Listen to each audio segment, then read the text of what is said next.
You are losing 50% of your audience right now, and you don't even know it. You see, every time that you present, half of the room checks out on you. They ignore your data and then dismiss your ideas or proposal. Do you know the reason? It's not that they have short attention span. It's your broken presentation structure. If your content is 100% fact and data, trust me, you're guaranteed to be rejected. We started this video series explaining that an effective presentation has 3 core components: the opening, the body, and the closing. We've already covered the opening in another video, and you can go out and search that out. But it's essentially your ignition. It gets and holds the attention of your audience. That's an effective opening. I hope you now know how to do that.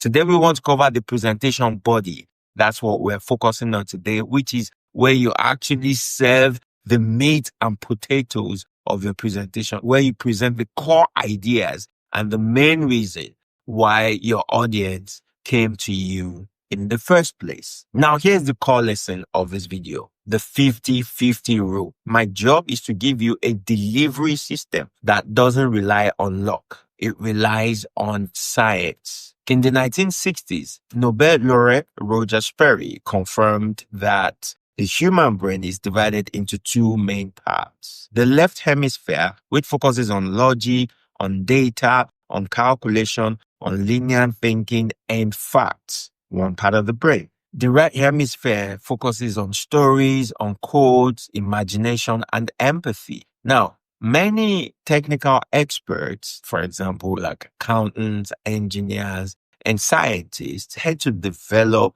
their presentation around their dominant logical side of their bone brain, leaving out the emotional right brain. Now, they missed the mark because the penalty is they're potentially losing 50% of their audience from the get-go. This is why you need the 50-50 rule. How does this work? To keep your audience fully engaged, your content should be constantly switching from left brain to right brain, left brain to right brain, back and forth. This is the idea. Your presentation structure, if you have done a good job, act as a GPS. But then, a good GPS doesn't just give street names, does it? No, because street names are just data, but it gives landmarks. So these are emotion and story that keep the brain paying attention. How does this work in practice? The best way to explain this is to show you the pattern in action. I call this my K.U.N.L.E icebreaker. I want you to watch how I switch back and forth. My name is K.U.N.L.E, which is spelled K-U-N-L-E.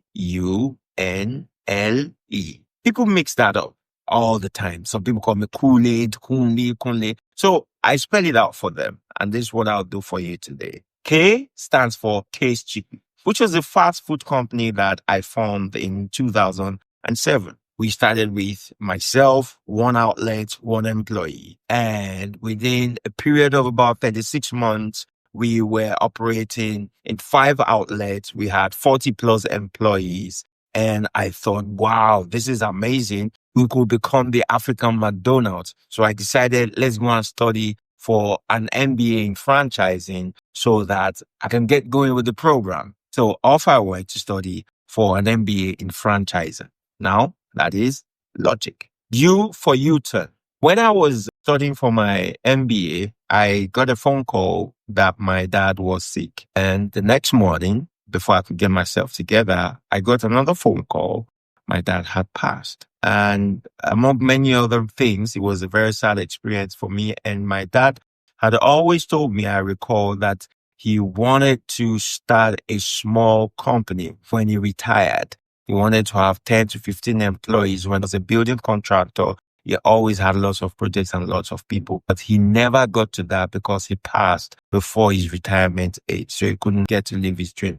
Then I decided I will make a U-turn. And for Nigeria, I usually say I'm Nigerian. People say, no, K.U.N.L.E, you're not. You live in Germany.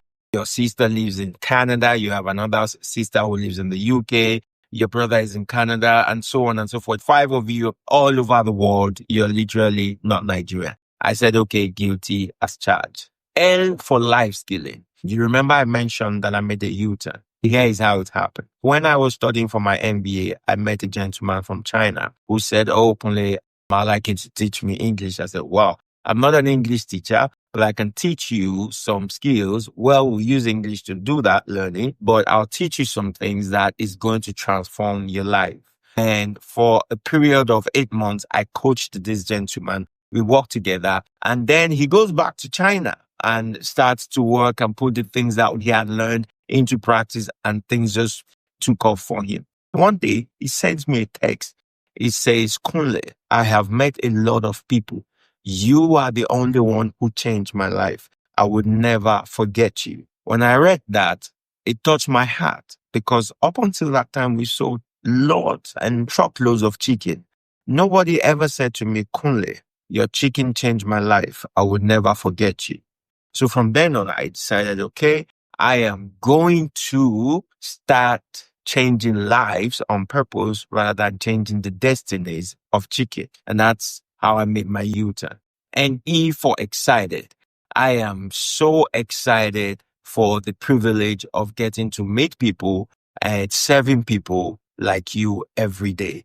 And it brings a lot of joy to my life. Oh, by the way, if you know anyone who wants to upskill themselves by stepping up on their people skills and their soft skills, send them my way. So that's the 50-50 in practice. You go from logic to emotion and emotion to logic and back and forth. And that's how you keep people engaged the whole time during your presentation. Plus, you engage the logic dominant people and the emotion dominant people at the same time. So it's a win-win-win for everyone concerned. And that's how you go from that. Now, understanding this is one thing, but how do you personally implement this? The next time you watch a movie, by the way, pay attention to how they switch between scenes. It's not by accident. It's planned to hold and engage both sides of your brain. So how do you put this into practice? When you want to do your next presentation, first of all, the last thing you want to do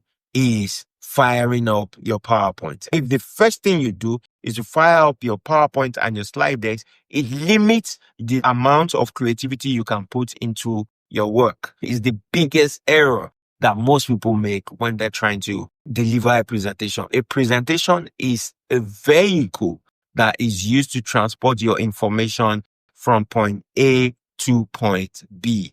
So PowerPoint, slides, and props, these are just visual aids. You don't need visual aids for everything. You only need your message nicely structured and efficiently delivered. That's all you need. And once your message is nicely packaged, then you now decide if you need any visual aids in the first place. If you don't, you don't. But the core lesson for today is this. Your presentation body is not just data. It's planned, engaging, sequence of logic, emotion.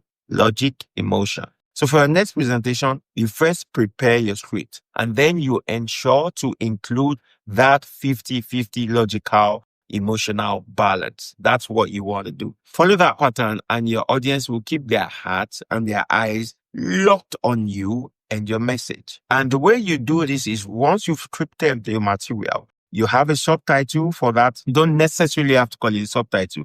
In my case, for example, K for KHTP, I gave you numbers, figures, statistics. That was the logical part of the brain. Then I went to U for U-turn. I told you a story about my dad, and that was appealing to the emotional part of the brain. Then I went back to N for Nigeria. Talked about 5 of us. We live all over the world and we're Nigerian. That's still giving you data, statistics, and so on. And then I moved to L for life skilling, which drove me to the space where I now do the work that I do, which of course is an emotional story, again, affecting the emotional part of the brain. Then I wrap the whole thing up with a call to action, a closing saying, look, everything comes together to sing the same song. This is who I am. This is what I do. I enjoy doing it. If you know someone who will benefit from my work, send them my way. And that's the 50-50 in a nutshell.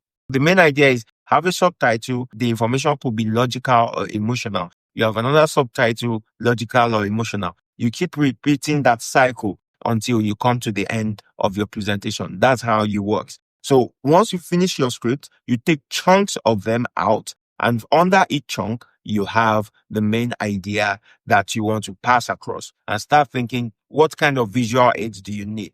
Do you need PowerPoint? Do you need Alphabet? Do you need a phone? Do you need a microphone? Whatever you then need becomes a part of the tools you use in passing your message across. Again, do not fall into the trap of always thinking about PowerPoint when you're thinking about presentation.